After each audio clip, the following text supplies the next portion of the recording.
kalahok na si Chloe Larino ang bumida sa unang banggaan. Pero sa back-to-back tapatan, tuloy-tuloy pa rin ang winning streak ng kampiyon na si Kimberly Baluso. Isang panalo na lang ang kailangan ni Kimberly para makaabot sa hamon ng kampiyon. Pero para magawa yan, kailangan niyang muling mapabilib ang mga inampalan.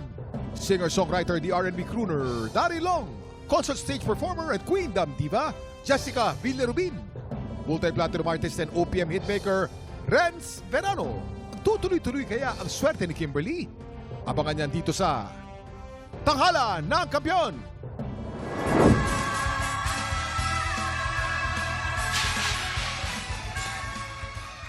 Maraming salamat. Ito na, isang panalo na lang ang kailangan ng kampiyon na si Kimberly Baluzo para makaabot siya sa hamon ng kampiyon.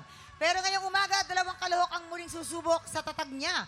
Saksihan ang kanilang laban dito sa Tanghalan ng Kampiyon! Kilalanin natin na magpapasiklaban sa tanghalan. RJ Reyes, Melvin Mendoza. Silang sasabak sa unang banggaan.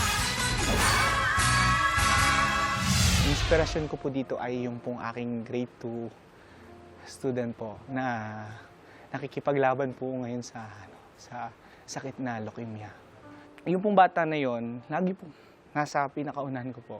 Naging inspirasyon ko po siya para katulad po ng aking pangarap. Gusto ko pong pagpatuloy po yung aking pangarap. At the same time, nakikita ko po yung bata na nagpapatuloy pong lumaban para po sa kanyang buhay. Hello po, ako nga po pala si RJ Reyes, 26 years old, mula sa bayan ng Nagarlan, Laguna. RJ Reyes! RJ! RJ, ano yung nangyari? Bakit ka napahinto kanina? Dito tayo, RJ. Dito ka. Nakita niya kasi ganda mo. Oo nga, na-starstruck siya masyari. Medyo nagulat po Hindi, ayun. Is Bakit this ano your nangyari? first time for the very first place? sa tanghalan ng kampiyon po.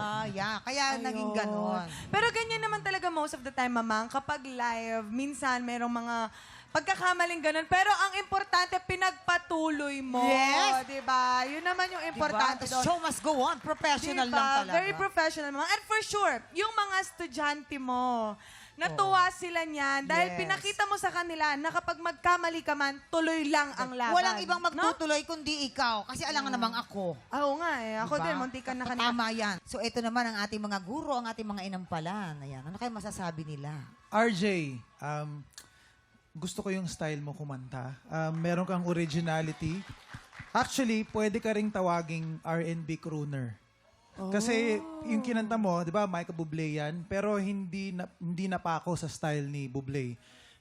Nalagyan mo ng sariling flavor, RJ flavor, di ba? Siguro, yung regarding dun sa first line na kaligtaan mo, importante yung presence of mind. Siguro dahil marami kang pinaplanong style, baka nag-focus ka dun sa, ito, babaliin ko to, ito, ganyan. Nalimutan mo yung first line. Gustong-gusto ko yung mga riffs na ginagawa mo. For me, hindi siya sobra well-placed. Tip lang, dun sa mga birit na, it's a new dawn! Nganga mo lang yung dawn para mas lumuwag. Kasi mas parang narinig ko, it's a new dawn! Ganun yung placement mo. It's a new dawn! Bitawan mo siya. Mas maganda pakinggan. Mas madali pakinggan. Yun lang. Pero nag-enjoy ako sa performance mo. Congrats. Yeah. Sir RJ, except for yung first two lines, buti na lang nabawi mo dun sa middle part. No?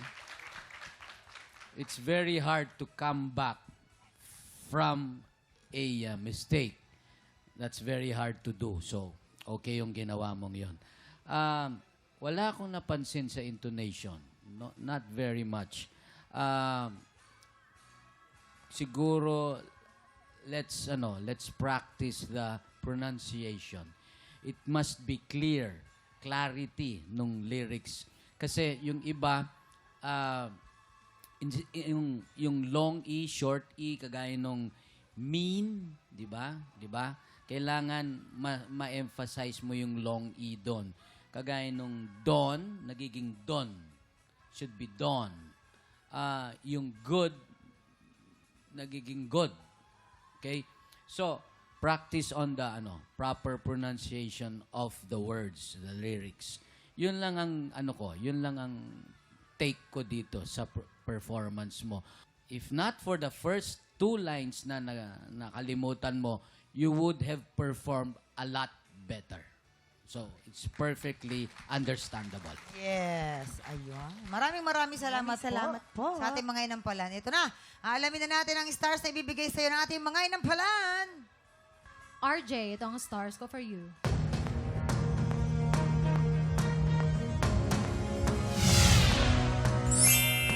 G-Stars! RJ, ang stars na binigay ko sa'yo ay...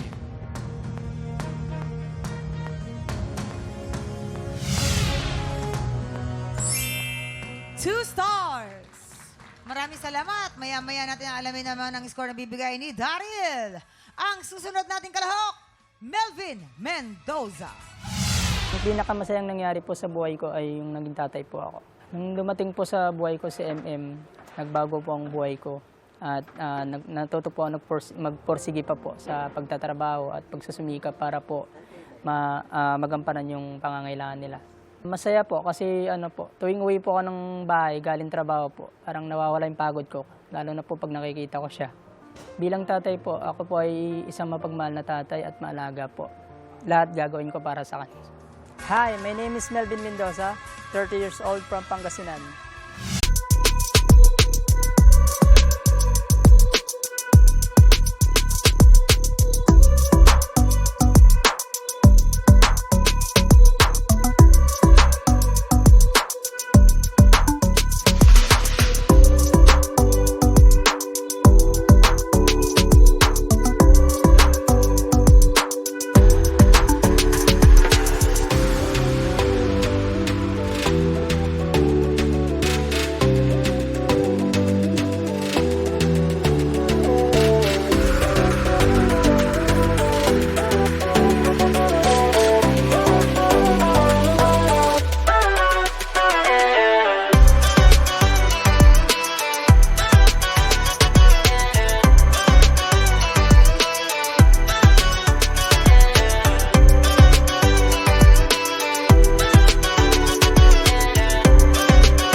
Big Tropa, pinanood mo hanggang sa dulo itong video na ito? Abay, very good ka! For more happy time, watch more TikTok Lock videos on our official social media pages and subscribe to GMA Network official YouTube channel.